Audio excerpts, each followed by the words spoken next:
શું તમારી જોડે ક્યારે એવું થયું છે કે કોઈનું ઇન્વિટેશન આવે, કોઈ પાર્ટીનું કે કોઈ ફંક્શનનું, કે જ્યાં તમારે ગિફ્ટ લઈને જવાનું હોય અને ઇન્વિટેશન આવે ત્યારે આપણે વિચાર કરીએ કે હજી તો બહુ વાર છે, શાંતિથી લઈશું ગિફ્ટ, હજી તો ક્યાં ટાઈમ છે આપણી પાસે, અને પછી છેલ્લો દિવસ આવીને ઊભો રહી જાય અને આપણે મૂંઝવણમાં મુકાઈ જઈએ કે હવે આપણે ગિફ્ટ શું આપીશું. તો અહીંયા અમેરિકાના લોકો પાસે એક બહુ મોટું હથિયાર છે અને એ હથિયાર છે ગિફ્ટ કાર્ડ. જી હા, જે મોટા મોટા સ્ટોર્સ હોય છે કે ઓનલાઈન રિટેલર્સ છે એ બધા પોતપોતાના ગિફ્ટ કાર્ડ આપતા હોય છે.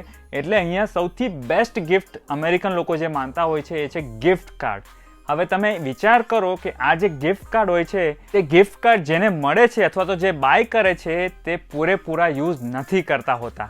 એટલે જે રિટેલર્સ છે અહીંના એ લોકો માટે ગિફ્ટ કાર્ડ એક બિગ કેશ કાવ છે. હવે તમે અંદાજો લગાવો કે કેટલા મિલિયન્સ અને કેટલા billions of dollars unused gift card અમેરિકામાં રખડતા પડ્યા હશે.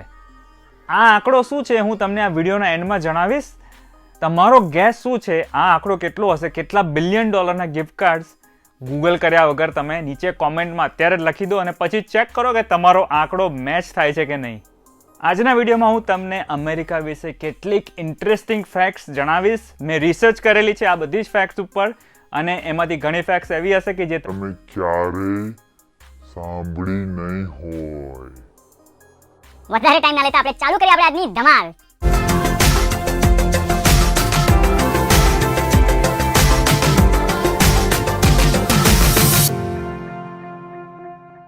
નમસ્કાર મિત્રો, મારું નામ અમિત છે અને હું અમેરિકાથી જાગ્યા ત્યારથી ભાગ્યા તમારી ગુજરાતી ચેનલ પર તમારું પાછું સ્વાગત કરું છું. વિડીયોમાં આગળ વધતા પહેલાં સૌથી પહેલાં તો હું થેન્ક યુ કહેવા માંગુ છું દીદારભાઈનો, એશિયનભાઈનો અને ફન ફોર ગુજરાતી ચેનલનો કે જેમણે મને એમના હૃદયમાં સમાવ્યો, તેમની ચેનલ પર આવવાનો મને મોકો આપ્યો. તમે જો એ વિડીયો ના જોયો હોય તો એ આ વિડીયો છે અને તેની લિંક હું અહીંયા ઉપર મૂકીશ. તો આ વિડીયો પૂરો થાય પછી શાંતિથી વિડીયો જોઈ લેજો.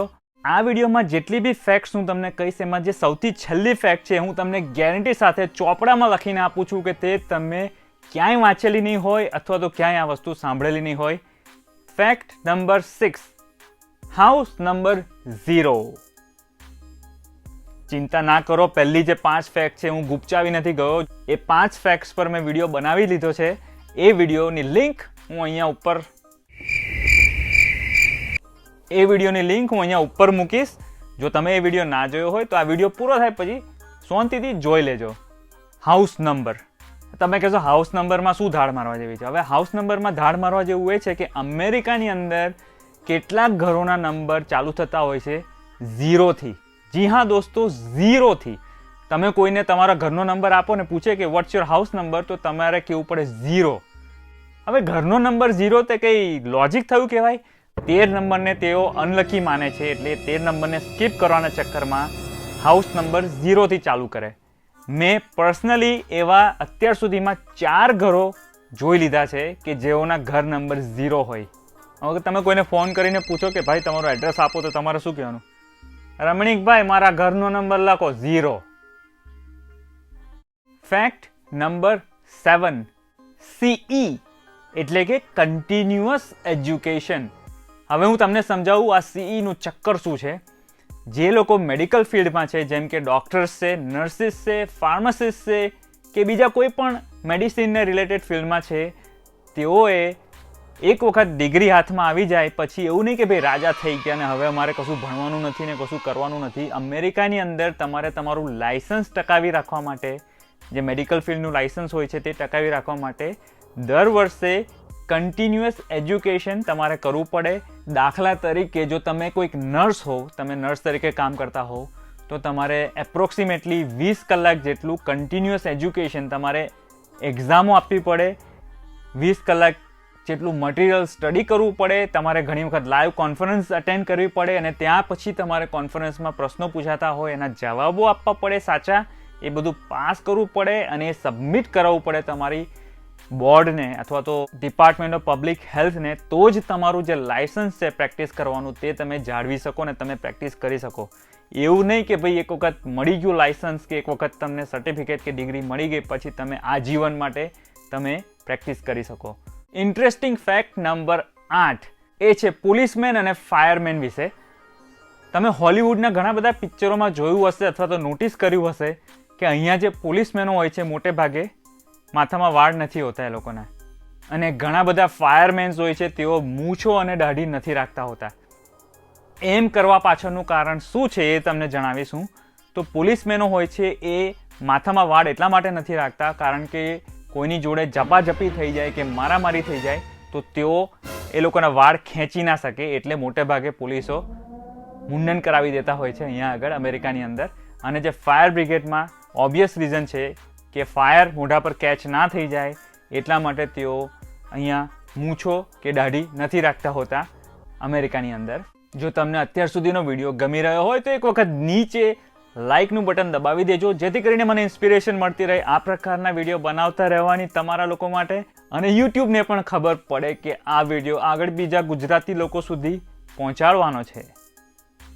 અમેરિકાની ઇન્ટરેસ્ટિંગ ફેક્ટ નંબર 9. આ ફેક્ટનું નામ છે જ્યુરી ડ્યુટી. તમે અમેરિકામાં એક વખત સિટીઝન થઈ જાઓ પછી અહીંયા જ્યુરી ડ્યુટીની સિસ્ટમ હોય છે, એટલે કે તમારે બધા જે કેસીસ ચાલતા હોય ને અદાલતની અંદર તેમાં જ્યુરી તરીકે તમારે બોલાવવા આવી શકે છે. મોટાભાગની પબ્લિકને આ બોલાવો આવે તે ગમતું નથી હોતું કારણ કે તેમની લાઈફ ડિસ્ટર્બ થાય, તેમની જોબ ચાલુ હોય, એટલે એમાં બી થોડાક એક્સેપ્શન હોય છે કે ભાઈ તમે કોઈ મેડિકલ કન્ડિશન હોય કે તમે એક્સ્ટ્રીમલી પુઅર હોવ, તમારી પાસે ટ્રાન્સપોર્ટેશનનો ઇસ્યુ હોય, અથવા તો તમે અંગ્રેજી ના બોલતા હો, ઇંગ્લિશ ના બોલતા હો, એવા થોડા ઘણા એક્સેપ્શન હોય છે. તો તમે એ જે રિક્વેસ્ટ આવી હોય તેને તમે ડિનાય કરી શકો છો અથવા તો તમે પોસ્ટપોન કરી શકો છો. જો તમે પોસ્ટપોન કરશો તો તમને પાછો બોલાવો ચોક્કસ આવશે.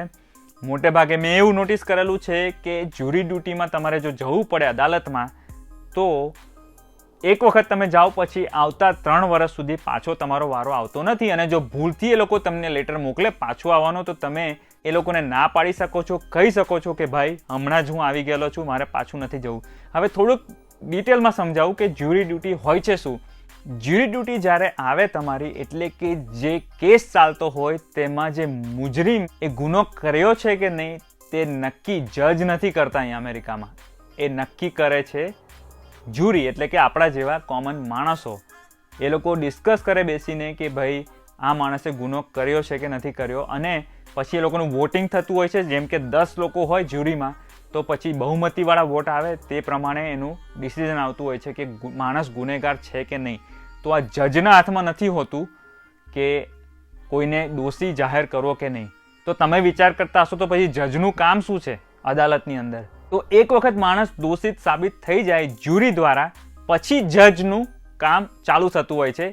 જજ નક્કી કરતો હોય છે કે આને કેટલી સજા આપવી, દોષી છે કે નહીં તેનું કામ છે જ્યુરીનું, માણસોનું નક્કી કરવાનું, પણ સજા કેટલી આપવી તે કામ જજ કરતા હોય છે. અમેરિકાની ઇન્ટરેસ્ટિંગ ફેક્ટ નંબર 10. ગટરના ઢાંકણો. જી હા દોસ્તો, અમેરિકાની અંદર 80% ગટરો જે છે તેના જે ઢાંકણ જે છે તે મેડ ઇન ઇન્ડિયાના હોય છે. આપણા માટે પ્રાઉડ ફિલિંગ કહેવાય કે મેડ ઇન ઇન્ડિયાની વસ્તુ અમેરિકા સુધી પહોંચી, અને આખા અમેરિકામાં કોઈ પણ જગ્યાએ તમે જશો જ્યારે ચાલતા હશો ત્યારે આમ તો કહે છે કે સર ઝુકા કે નહીં સર ઉઠા કે ચલો, પણ ક્યારેક જો સર ઝુકા કે ચાલતા હો તમે, મોઢું નીચું થઈ જાય તમારું, તો ગટર પર નજર ફેરવજો અને જોજો કે મેડ ઇન ઇન્ડિયા લખેલું છે કે નહીં. હવે હું તમને મારી પર્સનલ વાત કહી દઉં ગટરના ઢાંકણ પરથી, કે હું જ્યારે પણ ચાલીને જતો હોઉં છું અથવા તો બાઇસિકલ કે અહીંયા બાઇક કહેતા હોય છે તેમ બાઇક ચલાવીને જતો હોઉં છું, તો હું એટલું ધ્યાન ચોક્કસ રાખતો હોઉં છું કે જ્યારે પણ ગટરનું ઢાંકણ આવે તો હું મેક શ્યોર કરતો હોઉં છું કે તેના પરથી ના ચાલું, કારણ કે તેના પર ઇન્ડિયાનું નામ લખેલું હોય છે. હું તમને પણ તે જ રિક્વેસ્ટ કરીશ, જો તમે અમેરિકામાં આવેલા હો ને જો તમે ચાલીને જતા હો અને જો તમારી નજર પડે મેડ ઇન ઇન્ડિયા લખેલા ગટરના ઢાંકણ પર, તો એના પરથી ના ચાલજો, એટલી જ મારી નમ્ર વિનંતી છે. તો વિડીયો સમાપ્ત કરીએ. કશું ભૂલી ગયા એવું લાગે છે રાઈટ. સ્ટાર્ટિંગમાં આપણે વાત કરી હતી પેલા ગિફ્ટ કાર્ડની રાઈટ. તો તમે લોકોએ આશા રાખું છું કે કંઈક તો જવાબ લખેલો હશે. ના લખ્યો હોય તો હું થોડી રાહ જોઉં છું, તમે લખી કાઢો, પછી મેચ કરવાની ખબર પડે, આપણને મજા આવે થોડી કે શું જવાબ આવ્યો છે. લખાઈ ગયો? થોડો ટાઈમ જોઈએ છે વધારે, ચાલો વેઇટ નથી કરાવતો. તો આ CNBCનો આંકડો છે.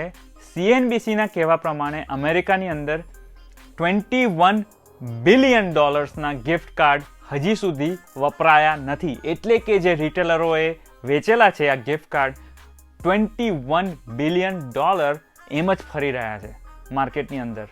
તો હું આશા કરું છું મિત્રો કે તમને આજનો વિડીયો ગમ્યો હશે. જો ગમ્યો હોય તો લાઈક કરજો. ચેનલ પર જો તમે નવા હોવ તો પ્લીઝ સબસ્ક્રાઈબ કરજો. તમારી મિત્ર મંડળીમાં, તમારા ફેમિલીમાં આ વિડીયોને શેર કરજો. અને કોમેન્ટ તો તમે કરતા જ રહેજો. જેટલી કરવી એટલી કર્યા કરો કોમેન્ટ નીચે.